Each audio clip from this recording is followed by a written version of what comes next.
वालेकुम viewers, welcome to name center. आज का नाम है इस्माइल। इस्माइल नाम की इंग्लिश में स्पेलिंग ISMAIL। इस्माइल नाम का शुमार लड़कों के नामों में होता है। इस्माइल नाम की इब्तिदाई तारीख अरबी ज़ुबान से निकलती है। इस्माइल नाम का मतलब मुस्कुराहट, खुशी, बहादुर और दलेर है। इस्माइल नाम में 7 हरूफ और 1 लफ्ज़ है। इस्माइल नाम के अफराद के लिए खुशकिस्मत नंबर 5 माना जाता है। इस्माइल नाम का बुर्ज हमल और सितारे का नाम मुरीख है। इस्माइल नाम के अफराद के लिए बेहतरीन दिनों में मंगल और जुमेरात शामिल हैं। इस्माइल नाम के अफराद के लिए बेहतरीन रंगों में सुर्ख और बनफशी शामिल है, जबकि बेहतरीन फूलों में सूरजमुखी का फूल शामिल है। इस्माइल नाम के अफराद के लिए बेहतरीन पत्थरों में रूबी शामिल है।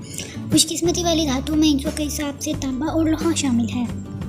अपने नाम का मतलब जानने के लिए कमेंट बॉक्स में कमेंट करें, वीडियो को लाइक करें, शेयर करें और चैनल को सब्सक्राइब करना ना भूलें। तो फिर मिलते हैं किसी और वीडियो में, तब तक के लिए अल्लाह हाफिज़। Thanks for watching.